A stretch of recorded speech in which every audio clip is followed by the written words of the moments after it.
চাচাকে বারবার জিজ্ঞেস করলাম আব্বার কি হয়েছে। চাচা ঠিকঠাক উত্তর দিল না, শুধু জানালো ভোরবেলা আমাকে নিয়ে গ্রামে রওনা দিবে ট্রেনে করে, আমি যেন তৈরি থাকি। প্রয়োজনীয় কাপড় চোপড় ছোট্ট এক ব্যাগে ভরে রাখলাম। বড় মায়ের থেকে অনুমতি নিলাম। বড় মা এক বাক্যে রাজি হয়ে গেল, বরঞ্চ তাকে একটু বেশি খুশি মনে হলো।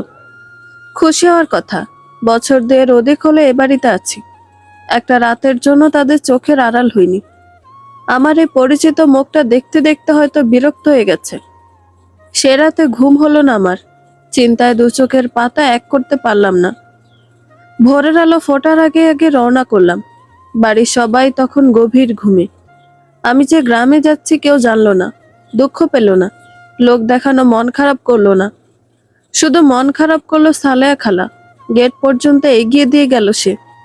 মঈন চাচাকে বারবার করে সাবধান করলো, আমায় যেন দেখে শুনে নিয়ে যায়। কাছে ফোন নেই আমার, প্রয়োজন পড়ে না বলে কেনা হয়নি।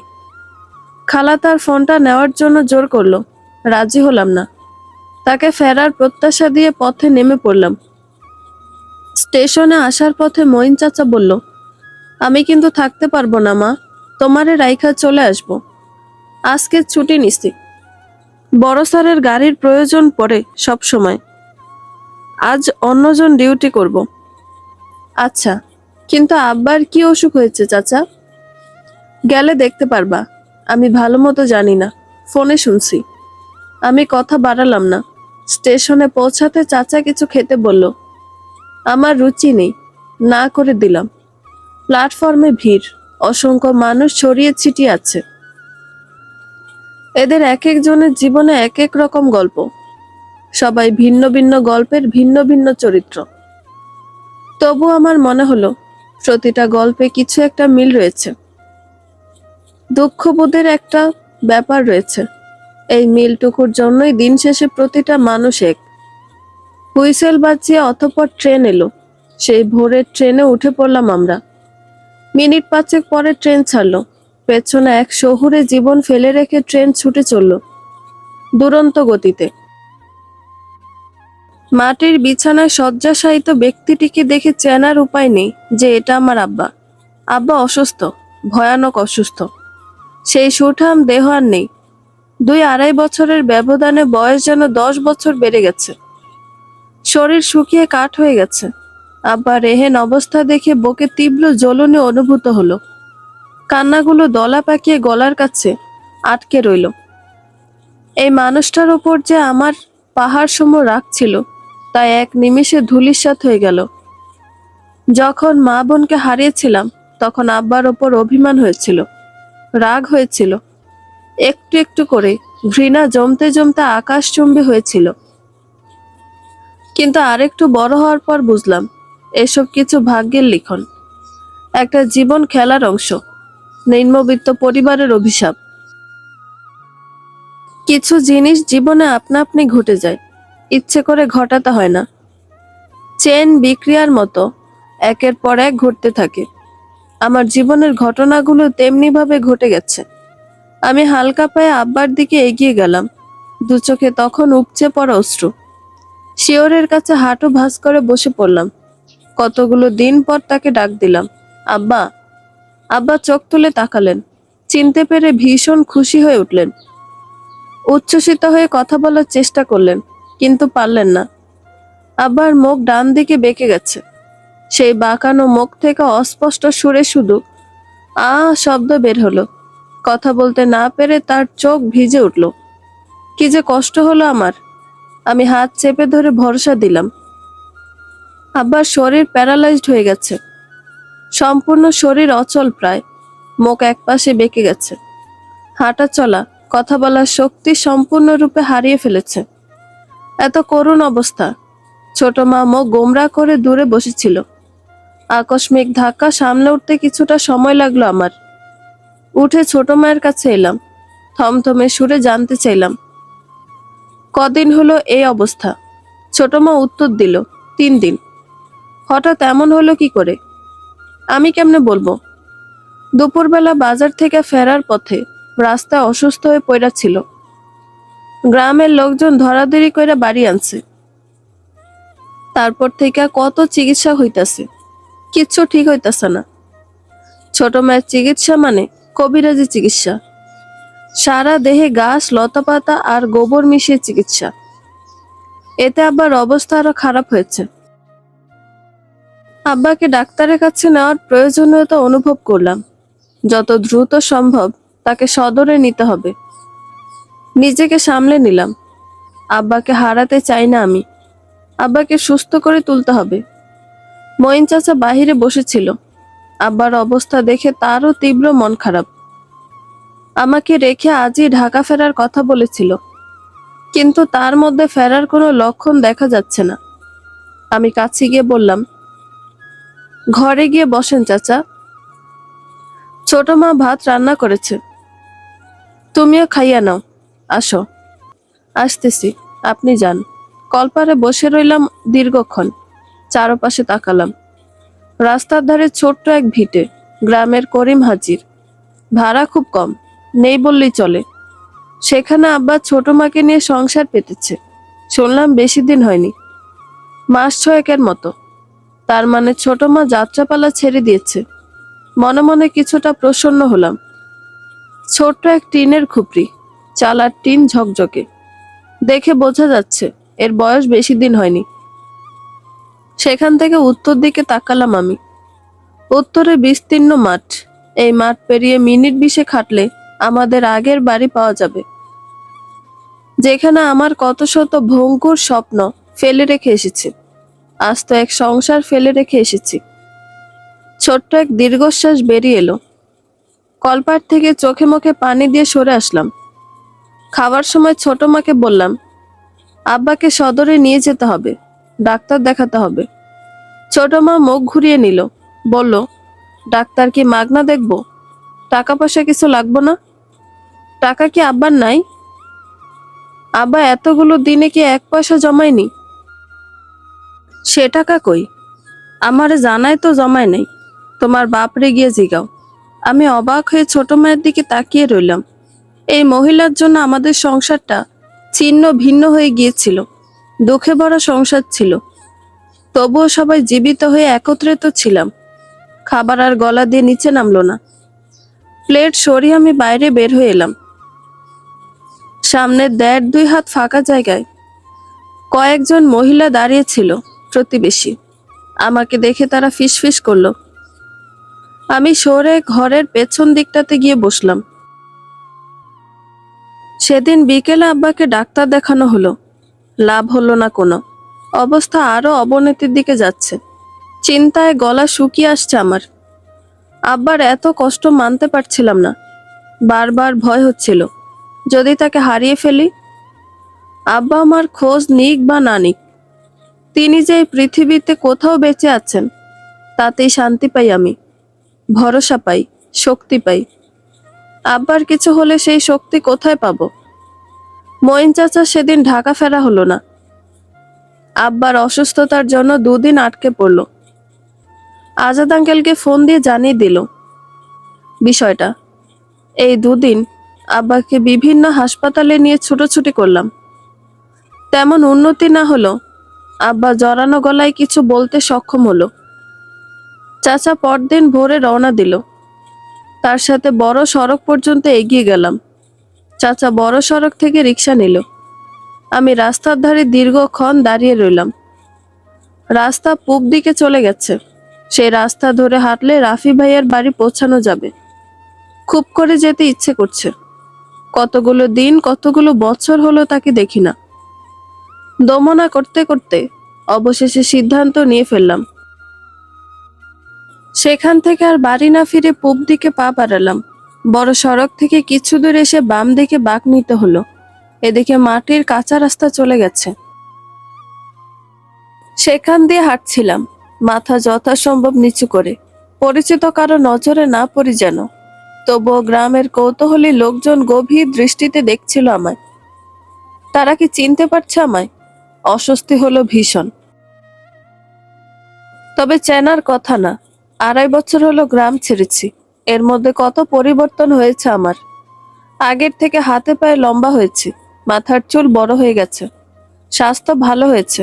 আরো কত পরিবর্তন। এত পরিবর্তনশীল একজনকে চেনার কথা না। আমাদের পুরনো বাড়িটার সামনে এসে থমকে দাঁড়ালাম। বাড়ির চেহারা পাল্টে গেছে।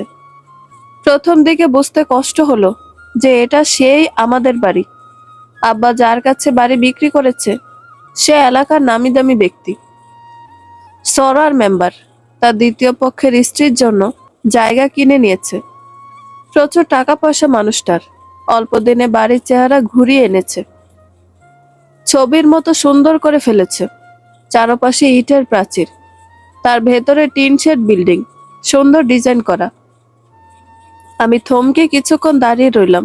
ভেতরে ঢোকার ইচ্ছা ছিল, কিন্তু সাহস হলো না। ভোর হয়েছে, অনেকক্ষণ হলো। গ্রামের মানুষজন উঠে পড়েছে। আমি হেঁটে রাফি ভাইয়ের বাড়িতে প্রবেশ করলাম। বুকের ভেতর দুরু দুরু করে কাঁপছিল। এই বুঝি রাফি ভাই সামনে এসে পড়বে। এতগুলো বছর পর তাকে মুখ দেখাবো কি করে? অস্থিরতায় গলা শুকিয়ে এলো। আমি গিয়ে বারান্দার সামনে দাঁড়ালাম। রাফি ভাইয়ের মা ভাতের পাতিল হাতে ঘর থেকে বের হলেন। আমাকে দেখে চমকে উঠলেন। আমি হালকা স্বরে বললাম, চাচি কেমন আছেন? আমি জুই। চাচি ভীষণ অবাক হলেন, অবিশ্বাস্য দৃষ্টিতে চেয়ে রইলেন। পরক্ষণে চিনতে পেরে দৌড়ে এগিয়ে এলেন। কাছে এসে গায়ে হাত ছুঁয়ে বললেন, আল্লাহ, জুই তুই! কতগুলো দিন পর দেখছি। কেমন আছিস রে? একবার গ্রামে আসবি না? না আসলে অন্তত যোগাযোগ করতে। কত মনে পড়তো তোর কথা। ভালো আছিস? হ্যাঁ চাচি, ভালো আছি। আপনারা কেমন আছেন? আছি ভালো। তোর কাকা প্রায়ই তোর কথা বলে। মাঝে মধ্যে তোর আব্বার থেকে খবর নিয়ে বাড়ি এসে বলতো মেয়েটা ভালো আছে, ঢাকায় বড় কোনো বাড়িতে আছে। একটু স্বস্তি পেতাম। চাচি আমায় হাত ধরে নিয়ে ভেতরে নিয়ে গেল। বারান্দায় চেয়ার পেতে দিল। আমি সংকুচিত হয়ে বসলাম। জিজ্ঞেস করলাম, কাকা কই? তোর কাকার ডায়াবেটিস ধরা পড়ছে, এজন্য রোজ হাঁটতে বের হয়। হাঁটা শেষ করে বাজারে গেছে হয়তো, আসবে এক্ষুনি। জানিস কি হয়েছে? গ্রামে একবার। চাচি হড়বড় করে বলা শুরু করেছে। বিগত বছরে গ্রামে কোথায় কি হয়েছে, কে মারা গেছে, কার বিয়ে হয়েছে, সব বলছে। আমি উৎসুক হয়ে শুনছি তার কথা। মনে মনে ভাবলাম হয়তো এই প্রসঙ্গে রাফি ভাইয়ের কথা আসবে, কিন্তু চাচি রাফি ভাইয়ের ব্যাপারে কিচ্ছুই বলল না। রাফি নামে তার যে একটা ছেলে আছে সেটা বেমালুম ভুলে গেছে যেন। আমি আর মনোযোগ ধরে রাখতে পারলাম না। চোখ জোড়া বারবার ঘুরে ফিরে রাফি ভাইয়ের রুমের দিকে যাচ্ছিল। কর্নারের রুমটা রাফি ভাইয়ের। ভেতর থেকে দরজা বন্ধ করা। রাফি ভাই কি বাড়িতে আছে? চাচি কথা বলতে বলতে একসময় হাঁপিয়ে উঠলেন। দুঃখ নিয়ে বললেন, তোর আব্বার অসুস্থতার কথা শুনে রাতের বেলা দেখতে গেলাম। কি করুণ অবস্থা! যা পাপ করছে দুনিয়াতে তার শাস্তি পেয়ে যাচ্ছে। মোটামুটি ভালোই শাস্তি পেয়েছে। আল্লাহ এখন সুস্থ করে দিক। আমি প্রত্যুত্তর করলাম না। চাচি নিজে থেকে বললেন, কত বড় হয়ে গেছিস, কি সুন্দর দেখতে হয়েছিস। ও, তুই নাকি পড়াশোনা করিস জুই? তোর আব্বা বলছিল। হ্যাঁ চাচি, কলেজে ভর্তি হয়েছি। ভালো, পড়াশোনা কর। বেঁচে থাকলে কত ধরনের দুর্যোগ আসবে, সেগুলো মোকাবেলা করতে হবে না? প্রত্যেকটা মেয়ের একটা নিজস্ব অবস্থান তৈরি করা খুবই জরুরি। একেবারে পাকাপোক্ত অবস্থান, যে অবস্থান সকল ঝড় ঝঞ্ঝা, সমস্ত প্রতিকূলতায় ঢাল হয়ে রুখে দাঁড়াবে। হু, চাচিকে বলতে ইচ্ছে হলো, চাচি আমার ভীষণ ভয় হয়। এই বয়সে এত কিছুর সম্মুখীন হয়েছি যে আর নিতে পারছি না। কিছু বলা হলো না, নিশ্চুপ রইলাম। চাচি উঠে একবার ঘরে গেলেন। প্লেটে করে মুড়ি আর মিষ্টি নিয়ে এলেন। হাতে ধরিয়ে দিয়ে বললেন, সকালে তো নাস্তা করিসনি, খেয়ে নে, আমি রান্না করি, ভাত খেয়ে যাবি। চাচি, বাড়িতে আর কেউ নাই? না রে, আমি আর তো চাচা থাকি। ও ভালো কথা। রাফি অনেক দিন হলো ঢাকাতে আছে। বিদেশ যাওয়ার জন্য পাগল হয়ে গেছে। ইংলিশে কোর্স করেছে। ওর বিদেশে যাওয়ার কার্যক্রম চলছে। সব কাজ শেষের দিকে। অল্প কিছুদিনের মধ্যে চলে যাবে। মুড়ির প্লেটে হাত থেমে গেল আমার। বুক কেঁপে উঠল অজানা আতঙ্কে। চাচি কি বললো এসব? রাফি ভাই বিদেশ চলে যাবে? অবিশ্বাসের দৃষ্টিতে চেয়ে রইলাম আমি। চাচি সেদিকে খেয়াল নেই। আনমনে দীর্ঘশ্বাস ছাড়লেন তিনি। বললেন, ছেলেটাকে এত বারণ করলাম, কিন্তু কিছুই শুনল না। তার নাকি স্বপ্ন বিদেশ যাওয়া। এত জিদ করলো, পরে আর বাধা দিলাম না। যাচ্ছে যাক, ওদের স্বপ্ন পূরণ করুক। চাচি থেমে গেল। আমি কথা বলার অবস্থায় নেই। রাফি ভাই গ্রামে আছে, একই দেশে আছে। বেঁচে থাকলে অন্তত দেখা হবে, এই আশায় ছিলাম এতদিন। কিন্তু মানুষটা বিদেশ চলে যাবে, এটা মানতে ভীষণ কষ্ট হলো। বুক ফেটে কান্না এলো। আমার আর খাওয়া হলো না। হাত ধুয়ে দাঁড়িয়ে পড়লাম। তাড়া দিয়ে বললাম, চাচি আমায় যেতে হবে। আব্বাকে দেখার কেউ নাই, একা রেখে আসছি। চাচি বাধা দিল। ভাত খেয়ে যাওয়ার জন্য পিড়াপিড়ি করলো। আমি থাকলাম না, প্রায় ছুটে চলে এলাম। রাস্তায় এসে থমকে দাঁড়ালাম। দু চোখ ফেটে অশ্রু গড়িয়ে পড়ল। ওনার ঝুলন্ত অংশ দিয়ে চোখ মুছে এগিয়ে চললাম। মস্তিষ্ক জুড়ে এলোমেলো চিন্তার বহর। সেই চিন্তার মাঝে একটা বড়সড় সত্যি ধরা দিল। বুঝতে পারলাম, রাফি নামক ছেলেটার ওপর আমি ভয়ানক দুর্বল ছিলাম। ঠিক কতটা দুর্বল তা পরিমাপ করা সম্ভব নয়। বুঝতে সক্ষম হলাম যে এই মানুষটাকে আমি সত্যিকার অর্থে ভালোবেসে ফেলেছিলাম, এবং এখনো ভালোবাসি। সূর্য উঠে গেছে অনেক আগে। গ্রাম্য প্রকৃতি আলোয় ঝলমল করছে। গ্রাম জীবন্ত হয়ে উঠছে। সেই সাথে মানুষের আনাগোনা বেড়ে যাচ্ছে। আমি মাথার ঘুমটা বড় করে দিয়ে এগিয়ে চললাম। পরিচিত মানুষদের সাথে কথা বলার মতো অবস্থায় আমি নেই। বাড়ি ফিরে কলপারে বসে রইলাম। খুপড়ির দরজা বাহির থেকে আটকানো। আব্বা কাল সারা রাত ঘুমায়নি, অনেক জ্বালাতন করছে। চিৎকার কান্নাকাটি করেছে। শেষ রাতের দিকে একটু ঘুমিয়েছে। এখন খাবার খাইয়ে ওষুধ দিতে হবে। ছোট মাকে দেখা যাচ্ছে না। ঘরে অসুস্থ মানুষ রেখে কোথায় গেল? ঘর থেকে হঠাৎ আব্বার ঘুঙানির শব্দ এলো। আমি দৌড়ে গেলাম। কাছে যেতে আব্বা অস্পষ্ট সুরে পানি চাইলো। গ্লাসে করে পানি খেতে পারে না সে। বাটিতে ঢেলে চামচ দিয়ে খাওয়ালাম। নত মুখে বললাম, ছোট মা কই? আব্বা হঠাৎ চঞ্চল হয়ে উঠল। আমি আশপাশে তাকাতে চমকে গেলাম।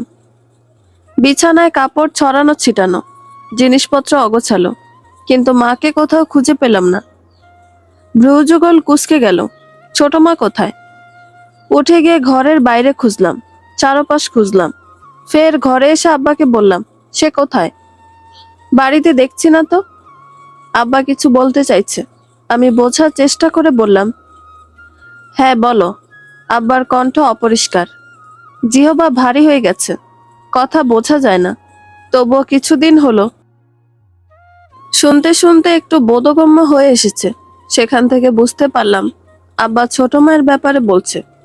ছোট মা নাকি পালিয়ে গেছে। তার জিনিসপত্র টাকা পয়সা নিয়ে একেবারে চলে গেছে। বলে গেছে আর ফিরবে না কখনো। কয়েকদিন কেটে গেল। কি যে দুর্বিষহ দিন। ঘুম নেই, ঠিকমতো খাওয়া নেই, গোসল নেই। সারাক্ষণ আব্বা সেবা যত্ন করা, একা একা সব দিক সামলাতে গিয়ে নাজেহাল দশা। ছোট মা আর ফিরল না। আমি তবুও আশায় বুক বেঁধে রইলাম, সে হয়তো ফিরবে। সে ফিরলে একটু সাহস পাই, কিন্তু সে সত্যি সত্যি ফিরল না। আশপাশের মানুষ কানাঘুষা করতে লাগলো তাকে নিয়ে। কেউ কেউ ছিছি করলো।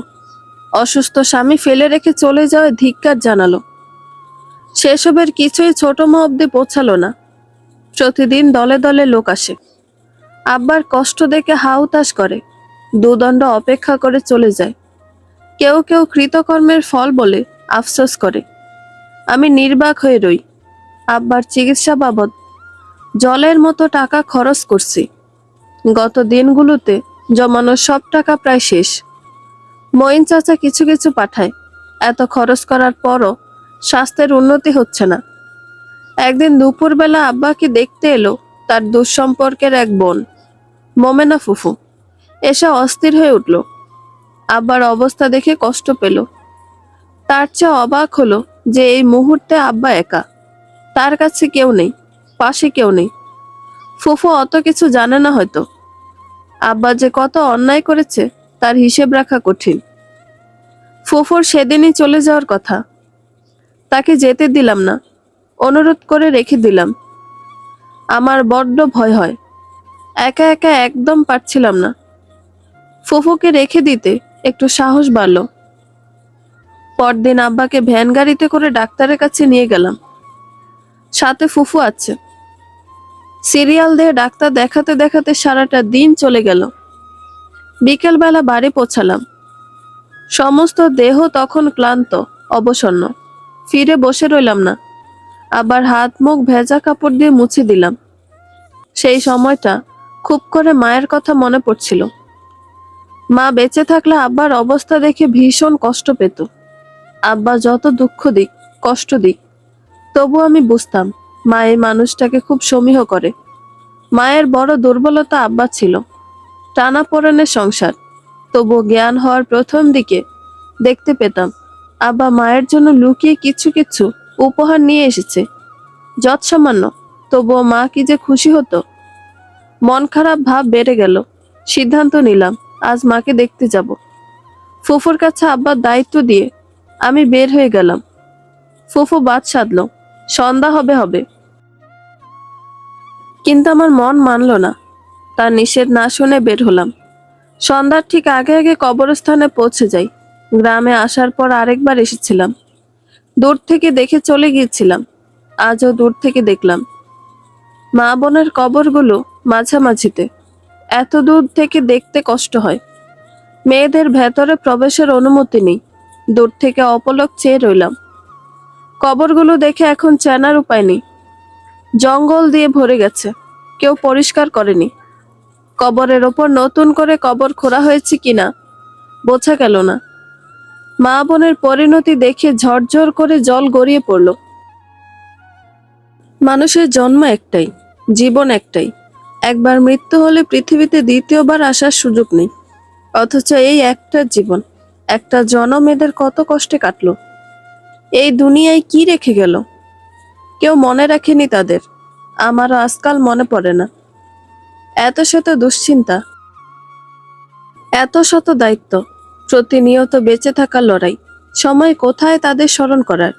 তবে মনে পড়ে যখন কেউ দুঃখ দেয়, দুটো কটু কথা শোনায়, বা গভীর রাতে ঘুম ভেঙে গেলে যখন চারপাশ অন্ধকার দেখি, তখন তাদের কথা মনে পড়ে, ভীষণ করে মনে পড়ে। শেষ রাতের দিকে একটুখানি চোখ বুজে এসেছিল। আচমকা ধারাম করে কিছু পড়ার আওয়াজ কানে এলো, সাথে মৃদু চিৎকার। লাফিয়ে উঠে বসলাম আমি। অন্ধকারে ফোনের আলো জ্বালাতে চমকে গেলাম। আব্বা চৌকির উপর নেই, নিচে পড়ে ছটফট করছে। ধাক্কা দিয়ে পাশ থেকে মোমেনা ফুফুকে তুলে দিলাম। দৌড়ে আব্বার কাছে গিয়ে ডাকলাম। আব্বা কোনো প্রত্যুত্তর করলো না। ফুফুর সাহায্য নিয়ে তাকে বিছানায় তুললাম।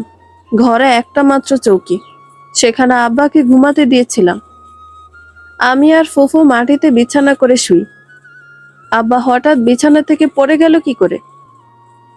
মাটিতে কিছুদিন থেকে তার ঠান্ডা লেগে গিয়েছিল, যার জন্য বিছানায় নিয়েছে।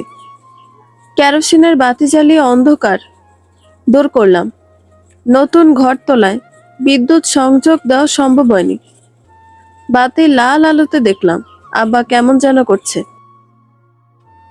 ছটফট করছে, টেনে টেনে শ্বাস নিচ্ছে, গলা দিয়ে গড় গড় শব্দ বের হচ্ছে। ভীত হয়ে গেলাম আমি। আব্বাকে ডেকে বললাম, আব্বা কষ্ট হচ্ছে, কথা বলো, কিছু বলো। আব্বার শরীর কুঁকড়ে আসছে।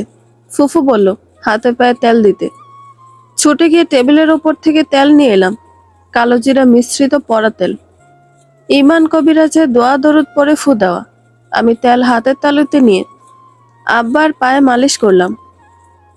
ফুফুকে বললাম, আব্বা এমন করছে কেন ফুফু? বুঝতেছি না, ডাক্তার ডাকতে হইব মনে হয়। এত রাতে ডাক্তার ডাকতে যাব কি করে? হেইডেই তো, ডাক্তার থাকে গাঙের ওপার, একা মাইয়া মানুষ কেমনে যাবি? ভালো করে তেল মালিশ কর, একটু আলো ফুটুক। হো, ভয়ে গলা শুকিয়ে আসছে আমার। রাজ্য সমান ভয় নিয়ে ভোরের অপেক্ষায় রইলাম। কখন একটু আলো ফুটবে আর কখন একটু ডাক্তার ডাকতে যাব। কিন্তু বেশিক্ষণ অপেক্ষা করতে পারলাম না। আব্বার অবস্থা ক্রমশ খারাপ হচ্ছে। মুখ দিয়ে লালা নির্গত হচ্ছে। চেঁচিয়ে কি সব বলছেন তিনি। নড়চড়বিহীন দেহটা মুচড়ে মুচড়ে উঠছে। আমি ভয়ার্ত কণ্ঠে বললাম, ফুফু, পাশের বাড়ির কাউকে ডাক দাও। মদিনার মাকে ডাকো। যাইতাছি। ফুফু দৌড়ে বাইরে গেল আশপাশের মানুষ ডাকতে। বাড়ির কাছে কেউ নেই, এজন্য চিৎকার চেঁচামেচি কেউ শুনতে পারছে না। একমাত্র মদিনাদের বাড়ি একটু কাছে। কিছুক্ষণের মধ্যে সবাই এলো। দুজন ছুটলো গ্রাম্য ডাক্তার ডাকতে। কেউ কেউ কালিমা পড়তে লাগলো। আমি ভয়ার্ত চোখে দূরে দাঁড়িয়ে রইলাম। শরীর কাঁপছে থরথর করে। আর পারছি না। মনে হচ্ছে মাথা ঘুরে পড়ে যাব। চারপাশ ঝাপসা হয়ে আসতে লাগলো। আমি দরজায় ভর ছেড়ে দিলাম। ছোট গাঙের ওপার থেকে ডাক্তার আসতে আসতে আব্বা মারা গেল আমার চোখের সামনে। আমি অবাক হয়ে দেখলাম আব্বার মরণ সময় কি যে যন্ত্রণা হলো। মনে হলো কারো অভিশাপ লেগেছে। আমি সহ্য করতে পারছিলাম না। ছুটে পালানোর জন্য হন্যে হয়ে উঠেছিলাম, কিন্তু পা নাড়াতে পারলাম না। এক চুল সরতে পারলাম না। চেয়ে চেয়ে আব্বার যন্ত্রণা দেখলাম। একসময় আব্বা স্থির হয়ে এলো। তার সব যন্ত্রণার অবসান ঘটল। চোখ জোড়া বন্ধ। ওই নেত্র এ জীবনে আর খুলবে না। মৃত্যুর গন্ধ দ্রুত ছড়ায়। আব্বার খবর বাতাসে ভর করে ছড়িয়ে পড়ল। অনেকে এলো। বাড়ির কয়েক হাত উঠানে ভিড়। তবে মরা বাড়ি হলো, কান্নার আওয়াজ নেই। কে কাঁদবে? আব্বার আপনজন কেউ নেই। আব্বা কখনো কারো উপকার করেনি, দুটো ভালো কাজ করেনি যে কেউ তার জন্য চোখের জল ফেলবে, গাল ভিজাবে। কেউ কাঁদলো না। একসময় মোমেনা ফুফু গুনগুন করে কাঁদা শুরু করলো। আমি বাইরে বের হয়ে আসলাম। ভোরের আলো ফোটার সময় হয়ে গেছে। ওনার আঁচল থেকে খুলে ফোনটা হাতে নিলাম। আব্বার ফোন। কল লিস্টে গিয়ে মইন চাচাকে ফোন দিলাম। কয়েক সেকেন্ডের মধ্যে চাচা ফোন ধরলো। চিন্তিত মুখে বলল, কি হয়েছে জুই? এত ভোরবেলা ফোন দিছ? আব্বা বেঁচে নাই চাচা। বলতে গিয়ে কণ্ঠ রুদ্ধ হয়ে এলো। বুকে তীব্র জ্বলনি, দম আটকে আসছে। আব্বা আর বেঁচে নেই, এই অমোঘ সত্যটা টের পেলাম। ফোন রেখে দিলাম আমি। চোখের কোণে অশ্রুরা ভিড় করলো। দুহাতে মুখ ঢেকে হু হু করে কেঁদে ফেললাম। মরা বাড়ি, অথচকে নিঃশব্দ, নিদারুণ নিস্তব্ধ। কান পাতলে মানুষের নিঃশ্বাসের শব্দ পর্যন্ত শোনা যায়। আব্বাকে খুপড়ি ঘরের মেঝেতে শোয়ানো হয়েছে। তাকে ঘিরে দু চারজন অল্প বয়সী মেয়ে কোরআন তেলাওয়াত করছে। আমি বেড়ার সাথে থিত হয়ে বসেছিলাম। মোমেনা ফুফু ঘন ঘন চোখ মুছছে আর আমাকে সান্ত্বনা দিচ্ছে। আমার সান্ত্বনার প্রয়োজন নেই। জীবনে এর চেয়ে কত বড় বড় দুঃখ পেয়েছি। পরক্ষণে মনে হলো দুঃখে ছোট বড় বলতে কিছু নেই। দুঃখ তো দুঃখই। সব দুঃখে ব্যথা অনুভূত হয়, কষ্ট অনুভূত হয়। দুপুরবেলা মইন চাচা এলো। তার সাথের ব্যক্তিটিকে দেখে ওই অবস্থায়ও কিঞ্চিত বিস্মিত হলাম। রাজ ভাইয়া এসেছে। চাচা আসতে বাড়ি আর নীরব রইল না। হইচই করে কান্না শুরু করলো সে। আমি বুঝতে পারলাম আব্বা অন্তত একজন মানুষের কাছে মহানুভব। আব্বা মইন চাচার কি উপকার করেছিল, বা তাদের মধ্যে ঠিক কিসের বন্ধুত্ব, সঠিক জানি না। মইন চাচাকে কয়েকবার জিজ্ঞেস করে সদুত্তর পাইনি, কিন্তু এটা বুঝি যে চাচা আব্বাকে ভীষণ মান্য করে, ভালোবাসে। চাচার কান্না আর আহাজারি দেখে নিজেকে শান্ত রাখতে পারলাম না। চোখ ফেটে জল গড়িয়ে পড়ল। রাজ ভাইয়া কাছে এসে বলল, কান্না করে না জয়ফুল, কেউ মারা গেলে কাঁদতে নেই। আমার কান্নার বেগ বেড়ে গেল। অনুভব করলাম এই এত বড় দুনিয়ায় আমার আপনজন কেউ নেই, আমার রক্তের কেউ নেই। একা একা বাকি পথ পাড়ি দিব কি করে? আমি ভীষণ অসহায়। সন্ধ্যার পর পর আব্বাকে কবর দেওয়া হলো। লোকমুখে শুনলাম জানা যায় তেমন মানুষ হয়নি। এটা জানা ছিল আমার। সাধারণ মানুষদের জানাজায় মানুষ হয় না। সবাই যার যার জীবিকা নিয়ে ব্যস্ত, চরম ব্যস্ত। একজন মরা মানুষের পিছনে সময় ব্যয় করার কোনো মানে হয়? হয় না। ওই সময়টুকু পরিশ্রম করে রিক্সা চালিয়ে 2 পয়সা আয় করা যাবে, ছেলের জন্য পছন্দের খেলনা কেনা যাবে, বা অন্য কিছু করা যাবে। তবে ধনীদের হিসাব আলাদা। তাদের মৃত্যুতে সবাই দুঃখ প্রকাশ করে। লোক দেখানো যা হলেও তাদের জানা যায় গাদা গাদা মানুষ হয়। পুতুলের জন্মের সময় এ গ্রামের মেম্বার মারা গেল। সবার মধ্যে সে কি আহাজারি! তার জানা যায় কয়েক গ্রাম লোক হলো। নির্জন রাতের বেলা আব্বাকে রেখে এলো। বাড়ি তখন খালি। সেই রাতের বেলা আমার ভয় হলো, তীব্র ভয়। আমি 1 সেকেন্ডের জন্য মোমেনা ফুফুর হাত ছাড়লাম না। তাকে বাথরুমে যেতে দিলাম না। ভয়ে আতঙ্কে জমে রইলাম। মনে হলো আব্বার চিৎকার কানে ভেসে আসছে। মনে হচ্ছে আব্বা একা, তার সাহায্যের প্রয়োজন, কিন্তু কিছু করতে পারলাম না। আব্বা নেই 3 দিন হয়ে গেছে। আমি এখনো স্বাভাবিক হতে পারিনি। পাথরের মতো নিশ্চল হয়ে গেছি। আর ছুটে চলার ইচ্ছে নেই, শক্তি নেই। ভেতরে বেঁচে থাকার উচ্ছ্বাস নেই। আপনজন ছাড়া, ভালোবাসার মানুষ ছাড়া, কাছের মানুষ ছাড়া বেঁচে থাকা কি যে যন্ত্রণার। বিকেলবেলা ঘরের বাইরে বসেছিলাম। মাটিতে পা মেলে মঈন চাচা এলো, বলল, কাল ভোরে ঢাকা রওনা দেব। জিনিসপত্র গোছায় রাইখো, আর হয়তো কখনো গ্রামে ফেরা হবে না। শেষের কথাটা চাচা নিচু স্বরে বলল। চাচা এখানকার সব হিসাব মিটিয়ে দিয়েছে। আমার চিৎকার করে বলতে ইচ্ছে হলো, আমি আর ঢাকা ফিরবো না, এখানে থাকবো, এই গ্রামে থাকবো। এই গ্রামে আমি প্রাণ খুঁজে পাই, আমার হারিয়ে যাওয়া মানুষদের অস্তিত্ব খুঁজে পাই। আমি আর ওই যন্ত্রের শহরে ফিরবো না। বলা হলো না, আমি নিরুপায়। ঢাকা ফেরা ছাড়া বিকল্প উপায় নেই। ক্ষীণ সুরে বললাম, ঠিক আছে। চাচা চলে যেতে রাজভাইয়া এলো। গত 3 দিনে তার সাথে আমার কথা হয়নি। সে নিজের মতো কোথায় কোথায় যেন ঘুরে বেরিয়েছে। এসে বলল, কাল তো ঢাকা ফিরবে, আজ একটু বের হবে নাকি, গ্রাম দেখার জন্য? আমি উত্তর দিলাম না।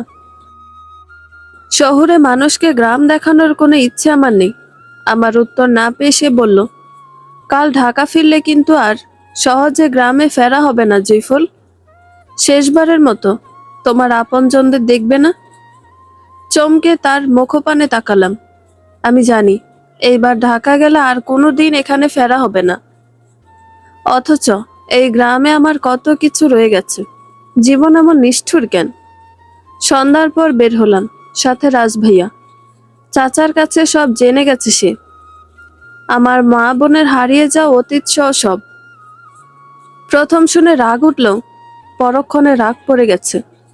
অন্তত একজন তো আমার নিষ্ঠুর অতীত জানে। অন্তত এই একজনের কাছে তো আমার নিজেকে ঢেকে রাখতে হবে না, আড়ালে রাখতে হবে না। চারিদিকে অন্ধকার নেমে এসেছে। গ্রামের রাস্তায় ঝলমলে আলো নেই, চারপাশ অন্ধকার। রাস্তা দিয়ে দীর্ঘ সময় পর পর একটা করে রিক্সা যাচ্ছে, কখনো বা সাই করে একটা বাইক ছুটে যাচ্ছে। রাজভাইয়া আর আমি পাশাপাশি হাঁটছিলাম। তাকে নিয়ে রাতে বের হয়েছি, যাতে পরিচিত কারো নজরে না পড়ি। রাজভাইয়া নিশ্চুপ হেঁটে চলেছে। এই ছেলেটা এক সন্ধ্যায় আমার জীবনের প্রথম চুমুটা কেড়ে নিয়েছে। তাকে যে ঢাকায় থাকতে প্রচন্ড ভয় পেতাম, তার থেকে দূরে দূরে থাকতাম, সেটা ভুলিনি। তবু আমার মনে হলো কোথায় যেন কিছু একটা পরিবর্তন হয়েছে। অদ্ভুত রহস্যময় হলেও ছেলেটাকে আমি আর ভয় পাচ্ছি না। গ্রামের নির্জন রাস্তা ধরে সম্মুখে হাঁটছি, উদ্দেশ্যহীন হাঁটা। রাজভাইয়াকে নিশ্চুপ দেখে বললাম, আপনি গ্রামে এসেছেন, বাড়ির কেউ জানে? জানে না, লুকিয়ে এসেছি। চাচার সাথে ট্রেনে ওঠার পর বাড়িতে ফোন দিয়েছি, বলেছি যে আমি সিলেট যাচ্ছি, এক বন্ধুর বাড়ি। ও, এখানে আসার কারণ জিজ্ঞেস করতে থেমে গেলাম। মনে হলো রাজভাইয়া যে উত্তর দিবে তা শুনতে চাই না আমি। বুকের ভেতর প্রচন্ড খালি খালি লাগছে। এই গ্রাম, এই পথ, এই পরিচিত গ্রাম আর কখনো পাবো না। এই রাস্তা ধরে রাফি ভাইকে দেখতে দেখতে কত হেঁটেছি। সে রাস্তার এক পাশ ধরে হাঁটতে থাকতো, আমি অপর পাশে। পিছিয়ে যেতাম তার থেকে, যাতে দেখতে সুবিধা হয়। তার হাঁটা চলা, কথা বলার ধরন, হাসি সব মুখস্থ হয়ে গিয়েছিল। এত শত স্মৃতি ভুলবো কি করে? হঠাৎ করে বলে উঠলাম, জানেন, আমি একবার প্রেমে পড়েছিলাম। নিজের অস্তিত্ব ভুলে এই গ্রামের এক ছেলেকে ভালোবেসেছিলাম। ছেলেটা নিজের ভাবনার সাথে এতটা মিশে গিয়েছিল যে প্রায়ই তাকে নিয়ে হ্যালুসিনেশন হতো। রাজভাইয়া কিছু বলল না, তবে তার হাঁটার গতি কমে গেল। আমিও ধীরে ধীরে পা ফেলতে লাগলাম। বললাম, এইবার 2.5 বছর পর গ্রামে এসেছি। তার সাথে আমার দেখা হয়নি। গ্রামে ফেরার পর এক বিকেল বেলা হঠাৎ দেখি সে হেঁটে এসে উঠানে দাঁড়ালো। খুপড়ি দরজা দিয়ে স্পষ্ট দেখলাম আমি। গায়ের ওড়না ঠিক করে দ্রুত বের হয়ে দেখি সে নেই। উঠোন সম্পূর্ণ ফাঁকা। দৌড়ে রাস্তায় গেলাম, এদিক ওদিক খুঁজলাম, তার দেখা পেলাম না। কোথাও সে নেই। পরদিন তার বাড়ি গিয়ে শুনি সে গ্রামেই নেই, ঢাকাতে আছে। অল্প কিছুদিনের মধ্যে সে বিদেশ চলে যাবে। বুক ফুঁড়ে দীর্ঘশ্বাস বেরিয়ে এলো। রাজভাইয়া বুঝতে পারলো হয়তো, বলল, কষ্ট পেও না। জীবন অসংখ্য দীর্ঘশ্বাসের সমষ্টি। না পাওয়ার বেদনা, হারিয়ে ফেলার কষ্ট নিয়ে তবুও রোজ ভালো থাকার যুদ্ধ করে যেতে হয়। এই পৃথিবীতে কেউ সুখে নেই। সবারই কিছু গোপন দুঃখ রয়েছে, কিছু একান্ত ব্যক্তিগত হাহাকার রয়েছে। কুঁড়ে ঘরে থেকে কেউ সুখে নেই। বিছতলার উপর ঘুমিয়েও কেউ সুখে নেই। দিন শেষে সবাই অসুখী। পৃথিবীর আনাচে কানাচে কেউ ভালো নেই, এটা নির্মম সত্য। আগে আমি বুঝতাম শুধু ভালোবাসা দিয়ে সংসার হয়। দুজন মানুষ একে অপরকে ভালোবাসলে সংসার করা যায়, কিন্তু তা হয় না। শুধু ভালোবাসা দিয়ে সংসার হয় না। শুধু ভালোবাসা দিয়ে কখনো সংসার হয় না। সংসার একটা জটিল রাসায়নিক বিক্রিয়ার মতো। বিক্রিয়া পরিপূর্ণরূপে সম্পন্ন হওয়ার জন্য অসংখ্য প্রভাবক লাগে। তা না হলে সেটা মাঝপথে থেমে যায় বা অসম্পূর্ণ থেকে যায়। সংসার করার জন্য তেমন টাকা পয়সা, ধৈর্য, দায়িত্ব, কর্তব্য, একে অপরের প্রতি বিশ্বাস, বড়দের আশীর্বাদ সহ অসংখ্য প্রভাবক লাগে। শুধু ভালোবাসা দিয়ে স্থায়ী সংসার হয় না। আমি আর কিছু বললাম না। বুকের কোণে চেপে রাখা কষ্টগুলো দাপাদাপি করছে। আমি জানি রাফি ভাইয়ের সাথে আমার কখনো সংসার করা হবে না। তার সাথে সংসার না করতে পারার আফসোস আমার এই জীবনে শেষ হবে না। কবরস্থানের কাছাকাছি পৌঁছে গেছি। রাজভাইয়া হঠাৎ সম্মুখে এসে দাঁড়ালো। বলল, সামান্তার বিয়ে ঠিক হয়েছে, শুনেছ? হু? কার বিয়ে? সামান্তার বিয়ে। বাসায় তো হুলস্থুল অবস্থা। বড়সড় আয়োজন করা হবে। পরিবারের একমাত্র মেয়েও, সবার ভীষণ আদরের। হা হয়ে তাকিয়ে রইলাম আমি। সামান্তা আপু সত্যি সত্যি বিয়ে হয়ে যাবে? আমি ভেবেছিলাম আপু হয়তো মজা করছে, সাময়িক দুঃখ দূর করার জন্য বলছে, কিন্তু এত দূর গড়াবে বুঝতে পারিনি। ভেতর থেকে গভীরতর দীর্ঘশ্বাস বেরিয়ে এলো। বিয়ে না করে বা কি করবে? আপুর পছন্দের মানুষটাকে কাছে পাওয়ার সব রাস্তা বন্ধ। ফাইজান ভাই তার ভালোবাসার পথে এক দুর্ভেদ্য দেয়াল তুলে দিয়েছে।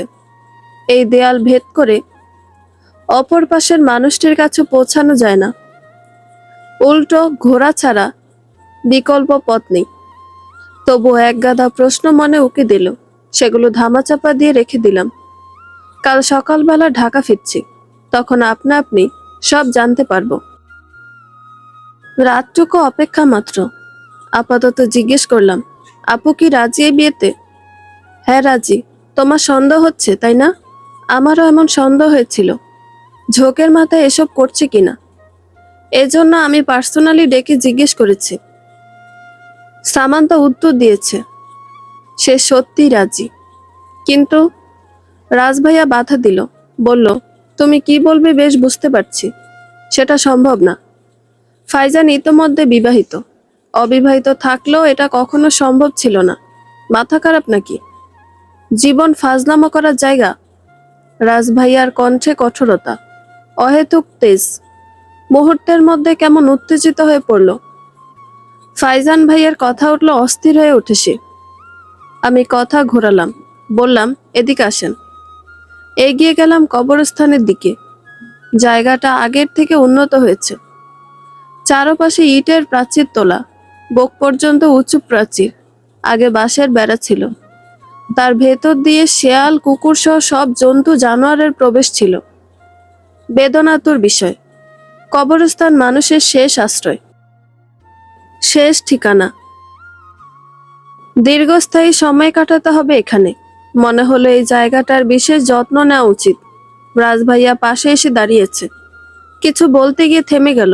আমি এক দৃষ্টিতে মা বোনের কবরের দিকে তাকিয়ে রইলাম। মনে প্রশ্ন জাগলো, বড় আপা কেমন আছে? আপার স্বামীর কি একবারও আপার কথা মনে পড়ে না? আপা কি পরিমাণ ভালোবাসতো তাকে।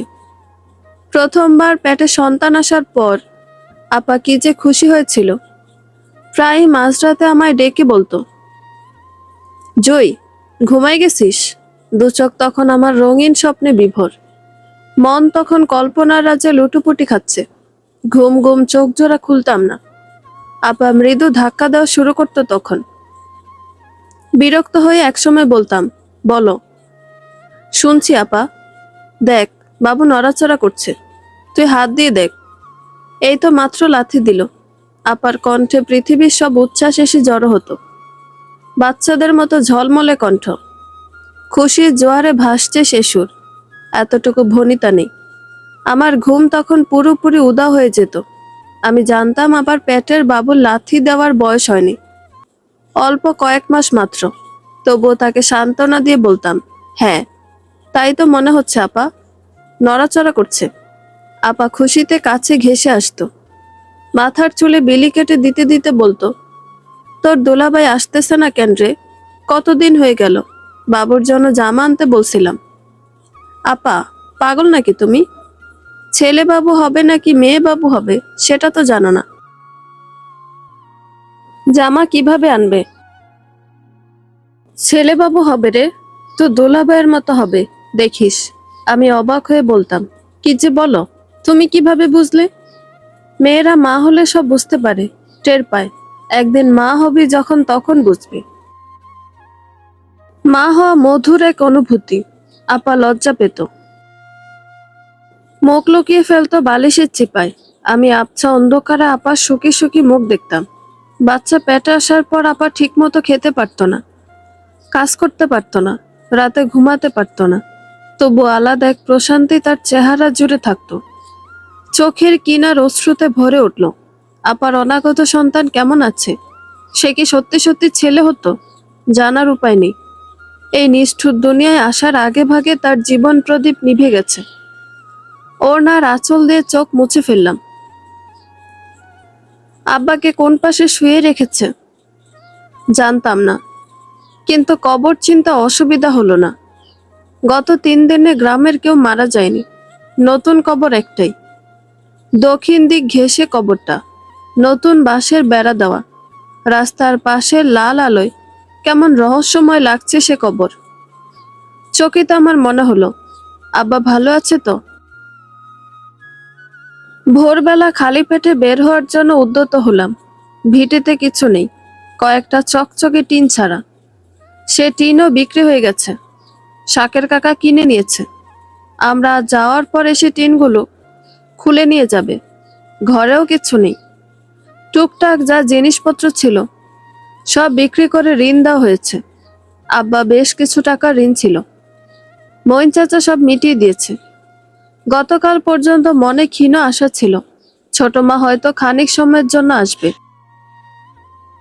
কিন্তু সে এলো না। আব্বার মৃত্যুর খবর শুনেছি কিনা জানা নেই, শোনার কথা। আব্বার মৃত্যুর সংবাদ আশেপাশের কয়েক গ্রাম রটে গেছে। অসুস্থ হয়ে ভুগে ভুগে মৃত্যু এখনো সবার মুখে মুখে, আলোচনা শীর্ষে। মৃত্যু খবর শোনার পরও ছোট মা আসেনি। বাড়ির বাইরে পা রাখলাম, এলোমেলো পায়ে হাঁটছি। মোমেনা ফুফু সাথে সাথে আসছে। ফুফু যায়নি, আর একটু বেলা হলে চলে যাবে। বড় রাস্তায় রিকশার জন্য দাঁড়ালাম। ফুফু হঠাৎ আমায় জড়িয়ে ধরে কেঁদে দিল। বলল, তোরে না হয় আমার লগে নিয়ে যাইতাম, কিন্তু আমার হাতে কি কিছু আছে? ছেলে পুলে বড় করছি, তাগো বউ বাচ্চা আছে, তারাই এখন পরিবারের মাথা। তোর ফুফা মারা যাওয়ার পর থেকে দুঃখের সীমা নাই আমার। কত যে কষ্ট করে মুখ গুজে পড়ে আছি, দিন রাত বগো কথা শুনতে হয়। এই যে কতদিন হইল তোগো এইখানে আসি, একজন খবর নিচ্ছে? নেয় নাই। আরো 1 মাস বাইরে থাকলো, খোঁজ নিব না বাইচা আছি নাকি মইরা গেছি, খোঁজ নিব না। এমন জানোয়ার পেটে ধরছিলাম, তোরে আর কোথায় নিয়ে রাখবো? ফুফু, আমার জন্য চিন্তা করো না, আমি ঢাকাতে ভালো থাকবো। শাড়ির আঁচলে চোখ মুছলো ফুফু। মইন চাচা রিক্সা নিয়ে ফিরছে, আমি পা বাড়াতে হাতে টান পড়লো। ফুফু মুঠোয় কিছু গুজে দিল। হাঁটা সামনে নিয়ে দেখি কিছু মোচড়ানো টাকা, বহুদিনের পুরনো আর ময়লাযুক্ত, পরিমাণও অল্প, অথচ তাতে আমার চোখ ভিজে উঠল। এইটুকু উপহারের মধ্যে কত যে ভালোবাসা লুকায়িত আছে। চোখের জল লুকাতে আমি তড়িঘড়ি করে গিয়ে রিকশায় বসে পড়লাম। রিকশা ছাড়লো। কিছু দূর যেতে পেছন ঘুরে তাকালাম। ফুফু মূর্তির মতো দাঁড়িয়ে আছে, কেমন ছবির মতো লাগছে তাকে। গ্রাম বাংলার অসহায় এক নারী মূর্তি, যার জনমটা দুঃখের সাথে ঝুঁসতে ঝুঁসতে যাচ্ছে। চেয়ে থাকতে থাকতে জীবন্ত ছবি অদৃশ্য হয়ে গেল। রিকশাওয়ালা মামা বাঁক নিয়েছে। আমি ভোরের প্রকৃতির পানে চেয়ে রইলাম। বিষণ্ণ দৃষ্টি আস্তে আস্তে ঝাপসা হয়ে এলো। সবুজ গাছপালা ধোঁয়াশে হয়ে এলো। আহারে জীবন, এই জীবন, আমার গ্রাম, আমার আপন মানুষ, আমার ভালোবাসার মানুষ সব কেড়ে নিল। গ্রাম থেকে বেশ দূরে রেল স্টেশন। পৌঁছাতে পৌঁছাতে বেলা হয়ে গেল। প্ল্যাটফর্মে তখন প্রচন্ড ভিড়, ভ্যাপসা গরম। এসবের মধ্যে ঘামতে লাগলাম। মইন চাচা যাত্রী ছাউনিতে আমায় বসিয়ে দিল। বলল, কাউন্টার থেকে ঘুরে আসি, দেখি ট্রেন কখন আসে। ঠিক আছে। চাচা চলে গেল। গলা শুকিয়ে আছে। দৃষ্টি মেলে চারপাশে ছুটন্ত মানুষ দেখছিলাম। পাশ থেকে কেউ বলল, চা খাও। বুকের ভেতর হালকা কেঁপে উঠল। তাকিয়ে দেখি রাজ ভাইয়া চায়ের কাপ বাড়িয়ে দিয়েছে। অনিচ্ছা সত্ত্বেও হাতে নিলাম। ছাউনিতে বসার জায়গা নেই। এক চিলতে জায়গা নিয়ে কোনো রকমে বসে আছি। এজন্য রাজ ভাইয়াকে বসতে বলতে পারলাম না। সে দাঁড়িয়ে দাঁড়িয়ে চায়ের কাপে চুমুক দিল। প্ল্যাটফর্মে ট্রেন আসলো বেশ দেরিতে, নির্দিষ্ট সময়ের মিনিট 30 পরে। ভিড় ঠেলে সিট পর্যন্ত পৌঁছাতে নাজেহাল দশা। জানালার কিনার ঘেঁষে বসে অবশেষে হাঁফ ছাড়লাম। ছোট ছোট দুটো কাপড়ের ব্যাগ। মইন চাচা সেগুলো উপরে রেখে আমার পাশের সিটে এসে বসলো। আর চোখে রাজভাইয়াকে লক্ষ্য করলাম। আমাদের সিট সোজা। অপর পাশে বসেছে সে। ছেলেটা জীবনের অনেকটা সময় বিদেশে কাটিয়েছে। আজ ভিড় ঠেলে উঠতে গিয়ে চোখ মুখ লাল হয়ে গেছে। ঘেমে নে একাকার অবস্থা। বুঝলাম কষ্ট হয়েছে, কিন্তু তার এই অহেতুক কষ্ট করার কারণ উদ্ধার করতে পারলাম না। ট্রেনে জানালা দিয়ে পানির বোতল কিনলো সে। ছিপি খুলে কয়েক ঢোক খেলো। পর মুহূর্তে ঝকঝকে বোতলটা উঁচু করে ইশারায় বলল, খাবে? আমার দৃষ্টি তার পানে ছিল। মাথা নেড়ে না সম্বোধন করলাম। দ্রুত তার থেকে দৃষ্টি সরিয়ে বাইরে তাকালাম। ট্রেন ছেড়েছে। লোহাতে মৃদু ঝংকার তুলে ছুটে চলেছে। কিছুক্ষণ বাইরের প্রকৃতি দেখলাম। জানালা দিয়ে বাতাসের ঝাপটা আসছে। বাতাসের ধাক্কায় চোখের পাতা ভারী হয়ে আসছে।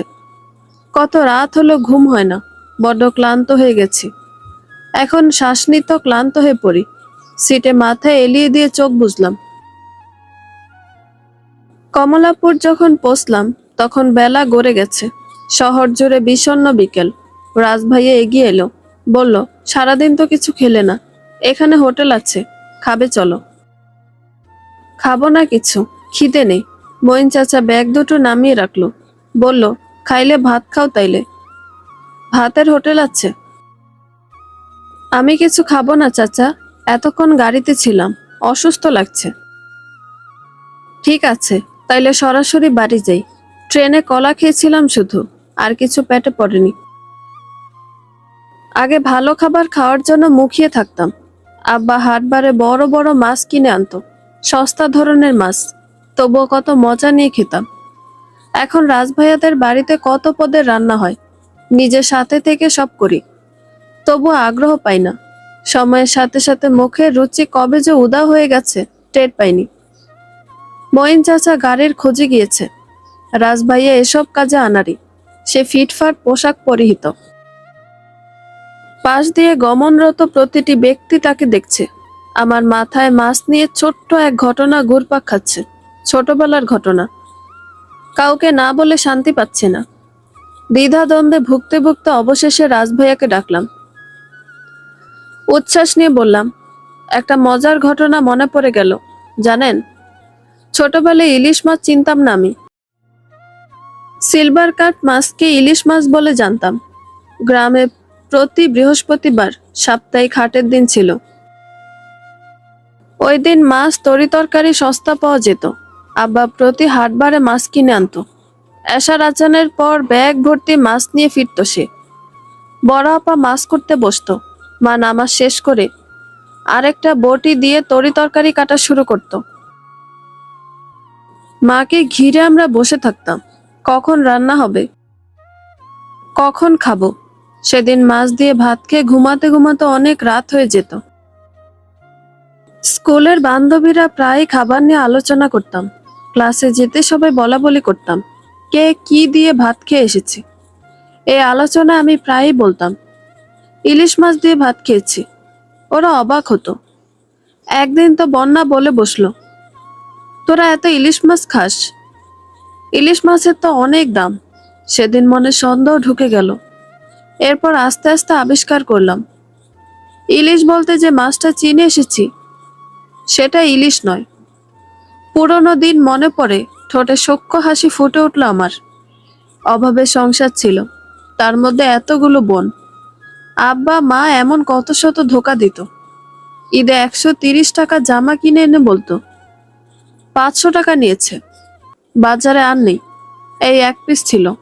ছলনার দিন, তবুও কি মধুর ছিল। রাজভাইয়ের দিকে তাকালাম, মুখ কালো করে দাঁড়িয়ে আছে। মুহূর্তের মধ্যে চুপসে গেলাম আমি। সাথের এই ব্যক্তির সাথে আমার যে যোজন যোজন দূরত্ব, ভুলতে বসেছিলাম। তার সাথে ঘনিষ্ঠ সুরে কথা বলার মতো সম্পর্ক নয়। জাবির বা ফাইজান ভাই অথবা সামান্তা আপু হলে অন্য কথা ছিল। অস্বস্তি নিয়ে এদিক সেদিক চাইলাম। দূর থেকে মঈন চাচা দেখা দিল। গাড়ি ডেকে নিয়ে এসেছে। চাচা কাছে আসতে রাজভাইয়া বলল, আপনারা যান। তুমি কই যাবে, বাড়ি ফিরবে না? চাচার প্রশ্নে সে উত্তর দিল, আমি যে আপনার সাথে গ্রামে গিয়েছিলাম, বাড়ির কেউ তো জানে না। একসাথে ফিরলে সন্দেহ করবে। আপনি বরং আজ বাড়ি যান, আমি 2 দিন পর ফিরব। 2 দিন কোথায় থাকবেন আপনি? মুখ ফসকে প্রশ্নটা বের হয়ে গেল। পরক্ষণে বুঝলাম ভুল হয়ে গেছে। এত কৌতূহল থাকা ভালো নয়। রাজভাইয়া অবশ্য দ্রুত উত্তর দিল, বলল, আমার থাকার জায়গার অভাব নেই, আমি আসি। কাকে যেন ফোন করতে করতে সে চলে গেল। কিছু দূর যেতে ভিড়ের মাঝে মিশে গেল। আর দেখতে পেলাম না। চারিদিকে মানুষের ছুটোছুটি, চরম ব্যস্ত সবাই। জীবনের ওপর আফসোস হলো। প্রতিনিয়ত ছুটে চলা এই মানুষগুলো একদিন আপনা আপনি স্থির হয়ে আসবে।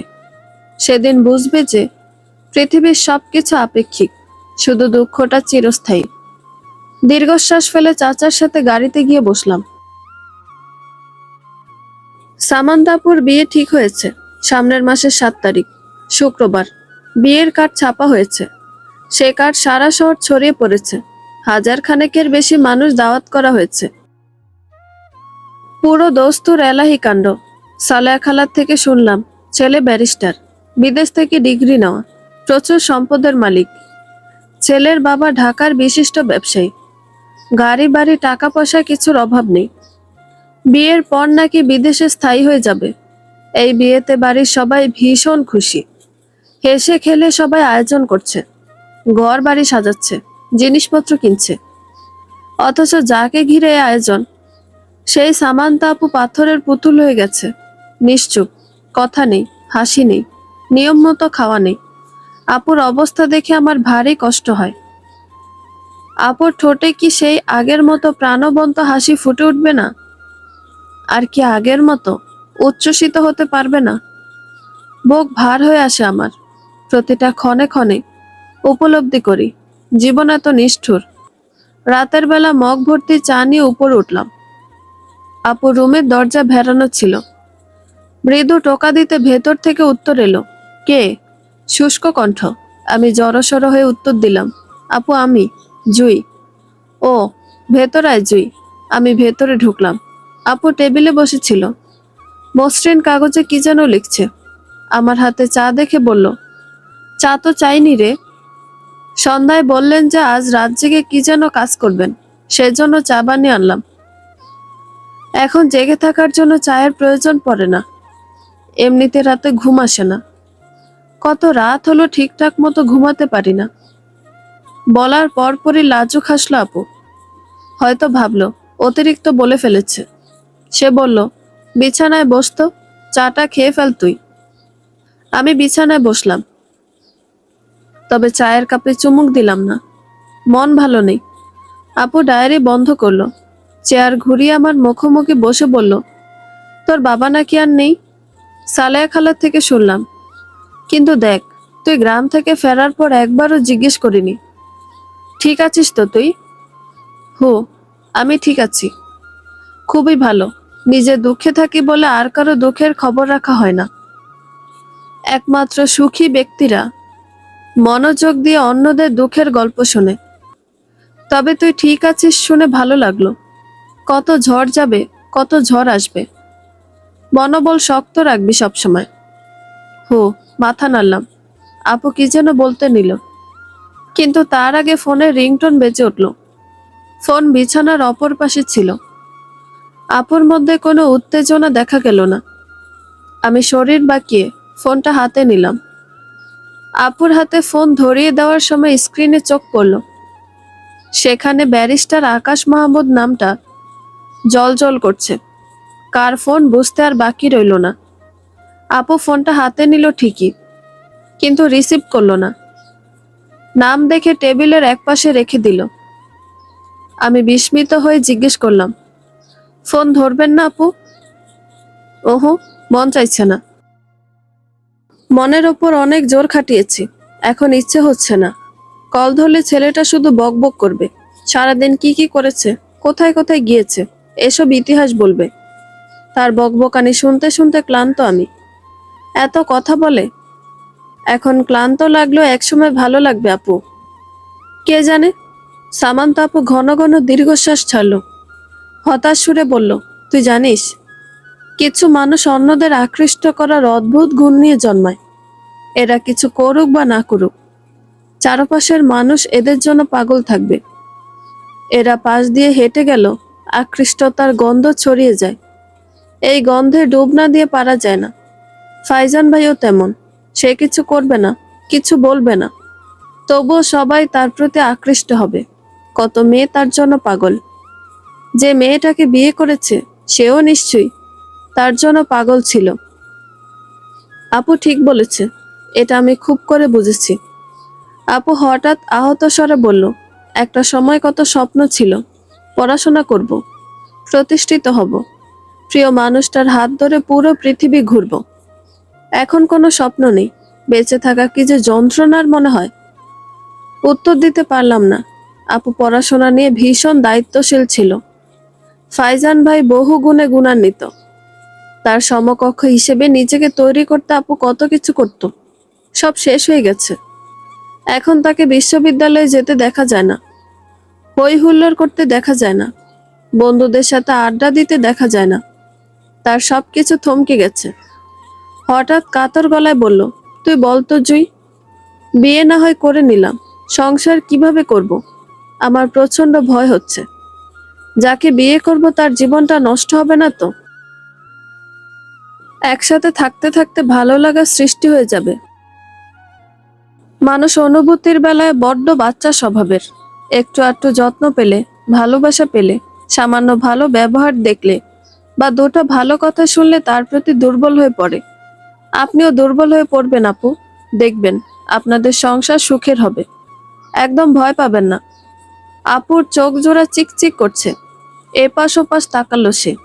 নিজেকে ধাতস্থ করে বলল, ফাইজান ভাই ঢাকায় ফ্ল্যাট নিয়েছে, শুনেছিস? না, শোনা হয়নি। ভাইয়ের চাকরি হয়েছে সেটা জানি শুধু। হ্যাঁ, চাকরি পাওয়ার পরের মাসে ফ্ল্যাট ভাড়া নিয়েছে। নতুন বউকে সঙ্গে নিয়ে থাকে। এবারই বউ নিয়ে আসবে না। চমকালাম আমি। ফাইজান ভাই বউ নিয়ে ঢাকা রয়েছে, কেমন যেন মন খারাপ হয়ে গেল। আপু সহ্য করছে কিভাবে?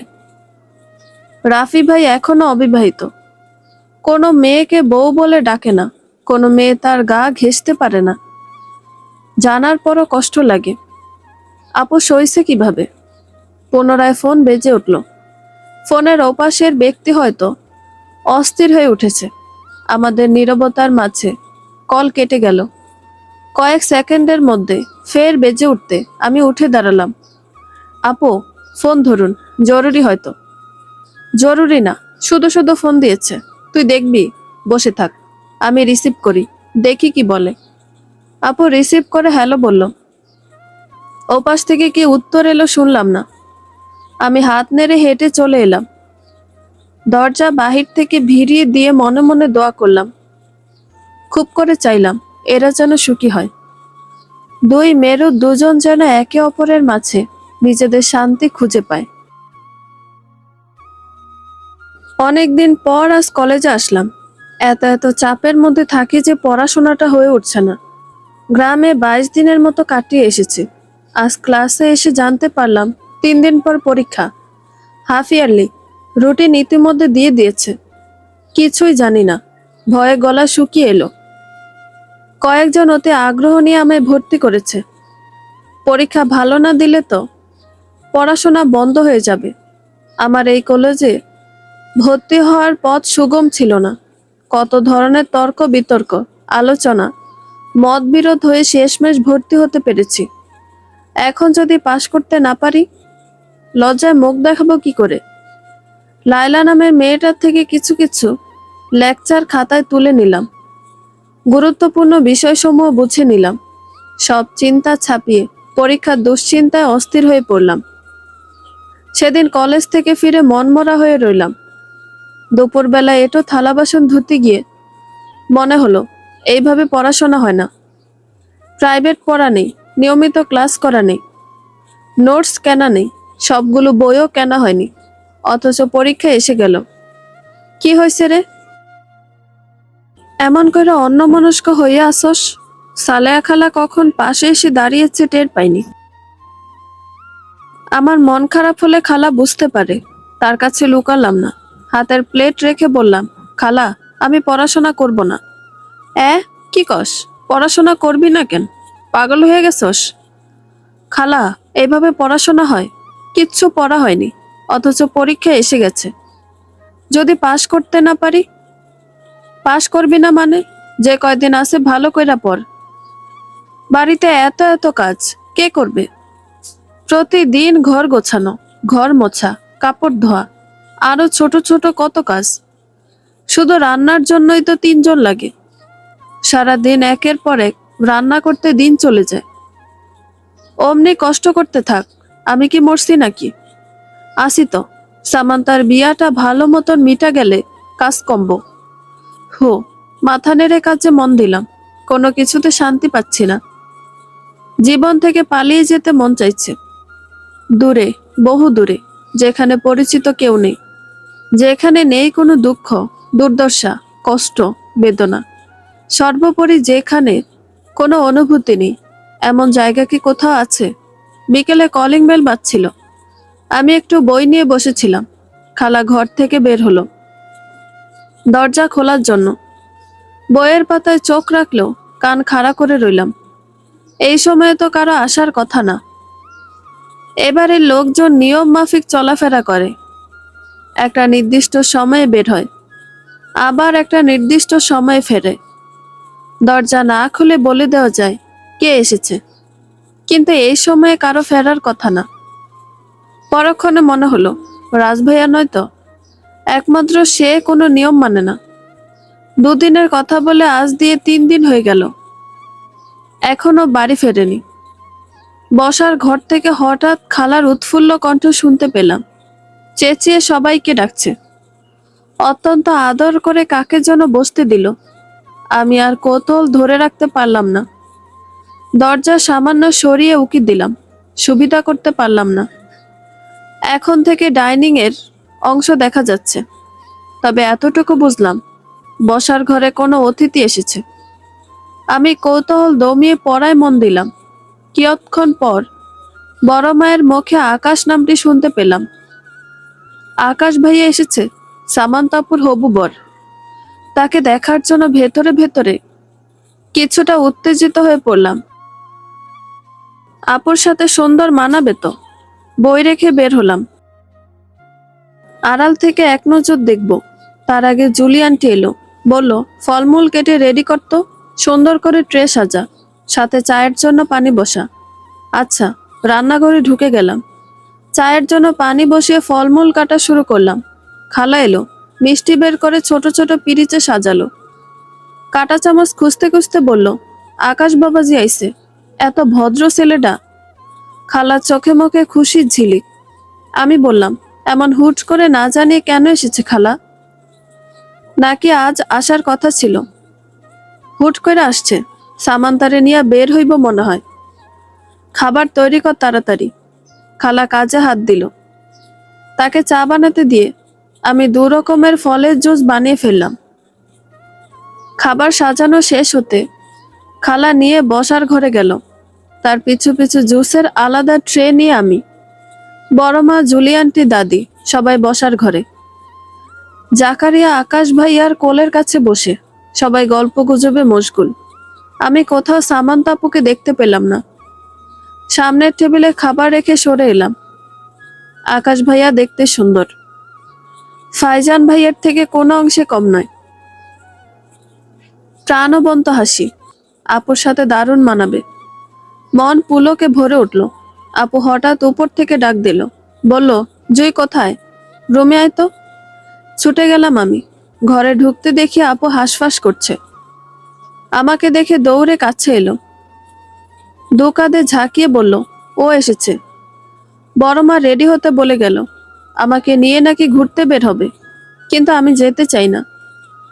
কি বলে বিদায় করব বলতো? বুদ্ধি দে। বের হবেন না কেন? ঘুরে আসুন, ভালো লাগবে। আমি সিদ্ধান্ত নিয়ে ফেলেছি, বের হব না মানে হব না। ওই গর্দ ব্যারিস্টার আমাকে জানিয়ে এসেছে, আসেনি তো। তাহলে আমি যাব কেন? যাব না। আপু জুত করে বিছানায় বসে পড়ল। ভয় পেয়ে গেলাম আমি। এত কষ্ট করে মানুষটা এসেছে, ঘুরতে গেলে কি হয়? তাছাড়া এখন একটু দুজনের সময় কাটানো উচিত। তা না হলে একে অপরকে চিনবে কি করে, বুঝবে কি করে? আমি কাছে গিয়ে বললাম, আপু, বলছিলাম যে ঘুরে আসুন। ভাইয়ার সাথে বিয়ে ঠিক হয়ে গেছে, বলতে গেলে অর্ধেক বিয়ে হয়ে গেছে। এখন দুজন দুজনকে সময় দেওয়া উচিত নয়? আপু খানিক সময় ভাবলো, তারপর বলল, দেখ তো গর্দবটা কি করছে। নিচ থেকে শোরগোল ভেসে আসছে। আমি সিঁড়ির কাছে এসে উকি দিলাম। সঙ্গে সঙ্গে দেহে শীতল এক রক্তস্রোত বয়ে গেল। ফাইজান ভাই আকাশ ভাইয়ার বিপরীত পাশে সোফায় বসে আছে। দূর থেকে দেখেই বুঝলাম আগের থেকে বেশ শুকিয়ে গেছে, চোখ মুখ কেমন যেন লাগছে। আমি দৌড়ে রুমে এলাম। হড়বড় করে বললাম, আপু, ফাইজান ভাই এসেছে। আপু ভয়ানক চমকে উঠল। বিস্ফারিত নেত্রে চেয়ে রইল কিছুক্ষণ। পরক্ষণে নিজেকে সামলে নিল, কি যেন ভাবল। তারপর উঠে আলমারির দিকে এগুলো, পাল্লা সরিয়ে বলল, এদিকে আয় তো জুই, দেখ কোন জামা পরব। আপনি সত্যি যাবেন? এখন তো যেতে হবে। একজন নির্দিষ্ট মানুষকে বোঝাতে হবে, তাকে ছাড়া আমি ভালো আছি, বেশ ভালো আছি। আপুর থমথমে সুর, মনে হচ্ছে এক্ষুনি কেঁদে ফেলবে। আমি এগিয়ে গেলাম। বেছে বেছে হালকা সবুজ রঙের জামাটা বের করে হাতে দিলাম। আপু সেটা নিয়ে ওয়াশরুমে ঢুকে গেল। ফাইজান ভাইয়ের দৃষ্টি নত ছিল। আমরা নিচে নামতে নড়ে চড়ে বসলো। আপু গিয়ে বড় মায়ের পাশে বসে পড়ল। মুখে তার নিষ্প্রাণ হাসি। আকাশ ভাইয়ার দিকে চোখ তুলে তাকালো না, ফাইজান ভাইয়ের দিকেও নয়। নিজের মতো ফোন বের করে নাড়াচাড়া শুরু করলো। বড় মা তাড়া দিয়ে বললেন, যা ঘুরে আয় তাহলে, আর দেরি করিস না। ফাইজান ভাই হঠাৎ জিজ্ঞেস করলো, কোথায় যাবে? আকাশ বাবাজির সাথে ঘুরতে। ইউনিভার্সিটি বন্ধ, সারাদিন ঘরে বসে থাকে, বাহির থেকে একটু ঘুরে আসুক, ভালো লাগবে। ও, ফাইজান ভাই চুপ হয়ে গেল। আকাশ ভাইয়া আরো কিছুক্ষণ বসে উঠে পড়ল। তার মুখে প্রাপ্তির হাসি, হাসি থামছেই না। কয়েক মিনিটের ব্যবধানে বুঝতে পারলাম ভাইয়া অনেক বেশি মিশুক, অনেক কথা বলে। এমন মানুষের মন ভালো হয়, মনে ভরসা পেলাম। আপু ভালো থাকবে। তারা দুজন বের হয়ে গেল। ফাইজান ভাইয়ের হঠাৎ আগমনের কারণ উদ্ঘাটন করতে পারলাম না। আগে বাড়ি আসলে অনেক হইচই পড়ে যেত, ছোটাছুটি লেগে যেত। এবার সেটাও লক্ষ্য করছি না। আমার চোখে চোখ পড়ল একবার, কিছু বলল না। আমি গিয়ে তার জন্য খাবার তৈরি করা শুরু করলাম। ফাইজান ভাই দেরি করেনি। খালা এসে জানালো সে চলে গেছে।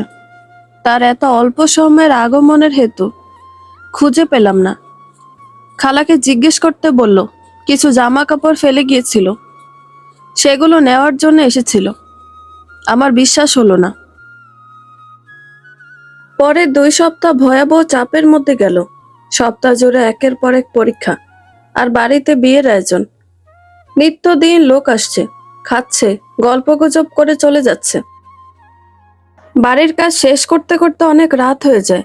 তখন আর পড়ার মতো শক্তি থাকে না। হাত পা ভেঙে আসে, 2 চোখ ঘুমে টেনে খুলতে পারি না। পড়া তো দূরের ব্যাপার, তবু কোনো রকমে পরীক্ষাগুলো উপস্থিত রইলাম। কি লিখেছি না লিখেছি জানি না। আজ শেষ পরীক্ষা ছিল, ভালো হয়নি, তবু হাফ ছেড়ে বাঁচলাম। এতদিন পরীক্ষার চিন্তায় পাগল প্রায় হয়ে গিয়েছিলাম। আজ একটু দেরিতে ক্লাস থেকে বের হলাম।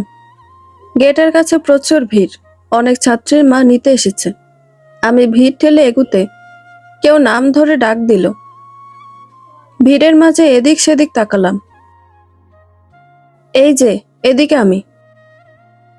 কণ্ঠ ঠাওর করে বাম পাশে তাকিয়ে দেখি ফাইজান ভাই ঘর্মাক্ত শরীরে দাঁড়িয়ে আছে। আমি বিস্মিত হয়ে এগিয়ে গেলাম। আমাকে সাথে নিয়ে একটু দূরে সরে গেল। মনে মনে বিস্ময়ের প্রমোদ গুনছি। হাঁটতে হাঁটতে সে জিজ্ঞেস করলো, আজ শেষ পরীক্ষা ছিল না তোর? হ্যাঁ। পরীক্ষা কেমন দিয়েছিস? কপালের ঘাম মুছলাম, ক্ষীণ সুরে বললাম, মোটামুটি। আপনি এখানে কেন ভাই? তোকে নিতে এসেছি। আমার সাথে যাবি, চল। কোথায়? বন্ধুরা, গল্পটি ভালো লেগে থাকলে একটা লাইক করে দিবেন, এবং গল্প সম্পর্কে কোনো মতামত জানানোর থাকলে কমেন্ট করতে পারেন। গল্পের বাকি অংশ শোনার জন্য চ্যানেলটি সাবস্ক্রাইব করে পাশেই থাকবেন। ধন্যবাদ সবাইকে, ভালো থাকবেন।